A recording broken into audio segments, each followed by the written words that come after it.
Muy buenas, arrancamos con una idea sencilla pero potente: el tablero del poder mundial no se está moviendo a trompicones, se está reordenando a la vez en varios frentes, y hoy se ve con una claridad brutal.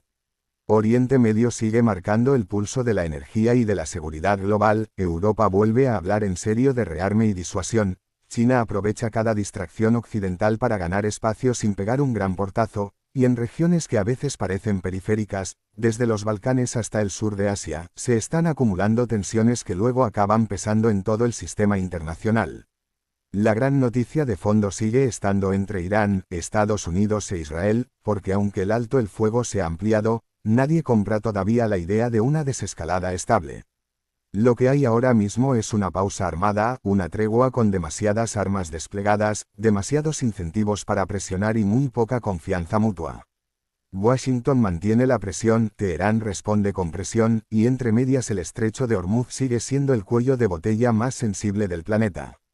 Cuando ese paso marítimo se bloquea o simplemente se vuelve incierto, no sube solo el precio del petróleo, sube el coste de casi todo, desde el transporte hasta la industria química, la aviación, los fertilizantes y buena parte de la cadena logística global. Y eso ya se está notando. Varias grandes empresas están avisando de que la guerra y la tensión marítima les están encareciendo materias primas, seguros, rutas y combustible. Traducido a lenguaje normal, cada semana de inestabilidad en el Golfo Pérsico mete más inflación potencial en la economía mundial y empeora la visibilidad de empresas, gobiernos y bancos centrales. Por eso el conflicto con Irán no es un asunto regional, es uno de esos focos que rebotan en la economía doméstica de medio planeta. Cuando la energía se encarece, el impacto llega al supermercado, al billete de avión y al bolsillo de cualquiera. Lo interesante es que esta crisis también está revelando algo más profundo: la competencia entre grandes potencias ya no se juega solo donde hay tanques o misiles, también se juega en quién consigue que el rival se desgaste en el sitio equivocado. Hay una lectura cada vez más repetida en círculos estratégicos: Estados Unidos corre el riesgo de sobreactuarse en Oriente Medio mientras China gana tiempo, preserva recursos y se presenta como actor estable. Pekín no está entrando militarmente en la crisis, pero tampoco necesita hacerlo. Le basta con presentarse como poder prudente, hablar de estabilidad, defender el comercio, reforzar su relación con Moscú y esperar a que Washington siga consumiendo atención, dinero y capital político en otro frente más. Y ahí aparece otro dato clave del día: China está afinando su relato internacional como si quisiera ocupar un hueco muy concreto, el de potencia previsible frente a un Occidente más reactivo y más disperso. Mientras Estados Unidos administra la presión militar y diplomática sobre Irán, Pekín insiste en que el orden internacional no puede funcionar a base de bloqueos, improvisaciones y ley del más fuerte. No es un mensaje inocente, claro que no. Es una maniobra para vender una imagen de estabilidad, especialmente ante Europa, el Golfo y el llamado Sur global. China quiere que el mundo vea a Estados Unidos como el actor que complica, y a China como el actor que aguanta, negocia y mantiene abiertas las conexiones económicas. El problema para Washington es que Rusia y China pueden sacar rédito del mismo conflicto sin asumir los mismos costes. Moscú gana si la atención occidental se dispersa y si la conversación internacional gira menos alrededor de Ucrania. Pekín gana si la economía mundial se reacomoda, si más países buscan alternativas al dólar. O si la imagen de liderazgo estadounidense se erosiona. Ninguno de los dos necesita una gran victoria militar. Les basta con una guerra larga, confusa, cara y sin desenlace limpio para que la posición de Estados Unidos se desgaste poco a poco. Mientras tanto, Europa mira al este con los nervios a flor de piel.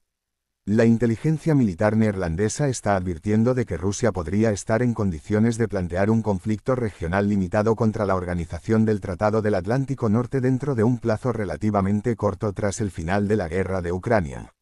La clave de esa advertencia no es que mañana vaya a haber una guerra abierta entre Rusia y toda la alianza, sino que Moscú podría tantear los límites de la disuasión occidental con una acción parcial, localizada y acompañada de amenazas nucleares para frenar la respuesta.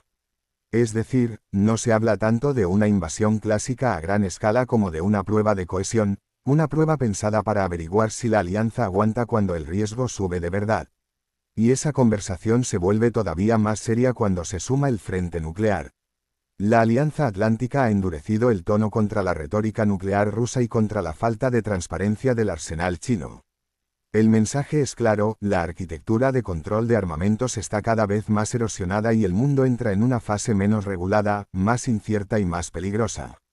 Si durante años la prioridad fue evitar accidentes, hoy el problema es que también vuelve a usarse la señal nuclear como herramienta política. Eso mete miedo, condiciona decisiones y estrecha el margen de maniobra diplomática. A todo esto se suma el frente energético europeo. Rusia ha anunciado que frenará el paso de crudo kazajo hacia Alemania por el oleoducto Druzhba. Oficialmente se habla de cuestiones técnicas, pero nadie en Europa se toma ya estas cosas como un simple problema mecánico. Berlín sabe perfectamente que la energía sigue siendo un instrumento de presión geopolítica. Alemania, que durante años confió en una ecuación de comercio, dependencia y estabilidad, está comprobando que ese modelo murió. Por eso la conversación alemana ya no va solo de industria y exportaciones, va de defensa, autonomía estratégica y resiliencia nacional. Y en esa misma línea entra una noticia simbólica: Dinamarca ha optado por un sistema europeo de defensa aérea en lugar de uno estadounidense. Puede parecer una decisión técnica, pero también refleja una tendencia política. Europa quiere gastar más en defensa, sí, pero también quiere hacerlo fortaleciendo su propia base industrial. No significa ruptura con Estados Unidos, significa diversificación y una autonomía más seria. Europa empieza a asumir que la protección militar no puede descansar eternamente en un único paraguas externo. Si nos vamos al Indo-Pacífico, el otro gran tablero del día está en el mar de China Meridional. Allí se vio esta semana una imagen muy reveladora. China colocó una barrera flotante en torno al banco de arena de Scarborough, una zona que Filipinas considera espacio tradicional de pesca, y lo hizo con esa mezcla de paciencia, cálculo y presión gradual que ya es marca de la casa. No hace falta una gran batalla cuando se puede avanzar metro a metro, patrulla a patrulla, barrera a barrera. Esa es la lógica china: cambiar la realidad sobre el agua antes de que los demás reaccionen del todo. La respuesta llegó con las maniobras militares más grandes hasta ahora entre Filipinas y Estados Unidos, con participación ampliada de Japón y otros socios. Esto demuestra que la red de alianzas en Asia se está reforzando, pero también deja una pregunta incómoda: si Washington está pendiente al mismo tiempo de Irán, de Europa, del comercio norteamericano y de su propia política interna. ¿Cuánto ancho de banda real le queda para sostener una disuasión constante frente a China? Porque en Asia la cuestión ya no es solo quién tiene más barcos o más misiles, la cuestión es quién opera con más constancia a largo plazo. Y en ese terreno China se siente muy cómoda. Otro punto importante del panorama asiático está en la India. Nueva Delhi ha logrado reducir de forma muy notable la insurgencia maoísta en el llamado Corredor Rojo, y eso tiene más importancia geopolítica de la que parece a simple vista. Cuando un país del tamaño de la India consigue gobernar mejor sus márgenes interiores, mejora su estabilidad, libera recursos, proyecta más solvencia y refuerza su aspiración de gran potencia. La lección india es bastante clara: no basta con fuerza policial o militar, hace falta combinar seguridad con carreteras, comunicaciones, servicios, presencia del Estado y desarrollo real. Para una potencia emergente, controlar el territorio propio con legitimidad es tan importante como comprar armamento o firmar alianzas. Pero el sur de Asia también trae una novedad delicada: en Washington vuelve a crecer el interés por Pakistán como socio útil, no necesariamente ideal, pero sí útil para objetivos inmediatos.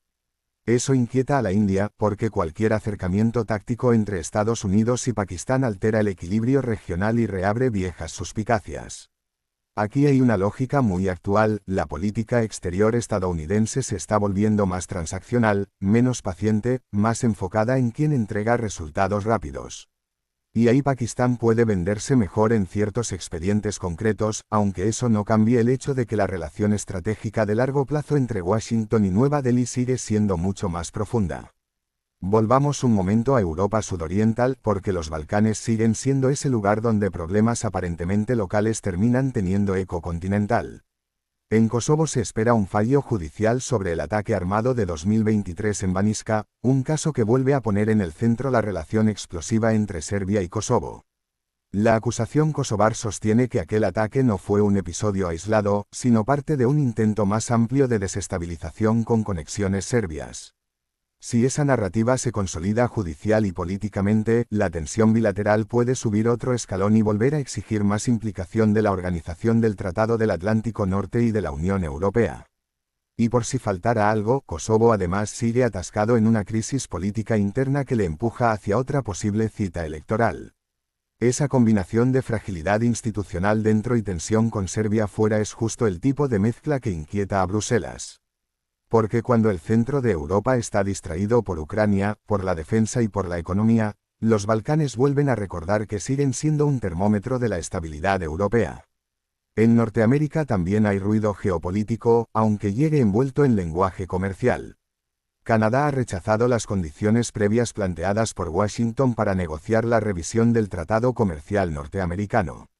Esto importa más de lo que parece porque muestra un deterioro del clima político entre socios que deberían estar coordinándose frente a retos mucho mayores, desde China hasta la seguridad de cadenas de suministro. Si Estados Unidos presiona demasiado a sus vecinos al mismo tiempo que exige alineamiento global, puede acabar erosionando la cohesión de su propio bloque.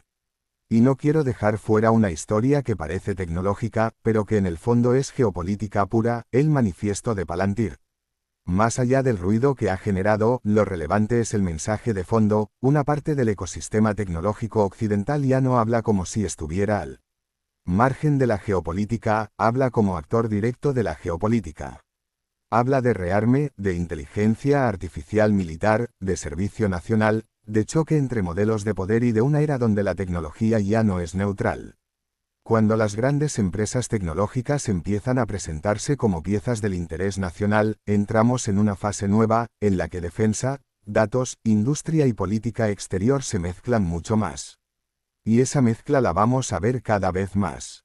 No se trata solo de quién fabrica mejor un misil o un dron, sino de quién integra mejor universidades, empresas, ejército, financiación, energía y voluntad política. Esa es la lógica de la competición de esta década, sistemas completos contra sistemas completos.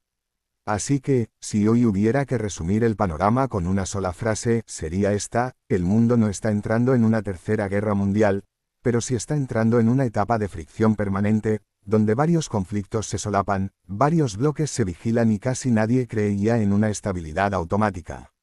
Oriente Medio sigue siendo el gran detonador energético, Europa se prepara para un entorno más duro, China juega a largo plazo, Rusia busca grietas, la India consolida posiciones y los Balcanes recuerdan que la historia nunca se va del todo. Y lo más importante, esta vez el peligro no está solo en una gran explosión, está en la suma de pequeñas crisis, en los pasos graduales, en los bloqueos parciales, en la presión económica, en los mensajes nucleares, en la saturación estratégica. Ese es el verdadero análisis geopolítico del día, no un mundo que se rompe de golpe, sino un mundo que se tensa por todas partes a la vez. Y cuando eso pasa, la pregunta ya no es qué crisis viene después, la pregunta es cuál de todas las que ya están en marcha será la que termine cambiando de verdad el equilibrio global.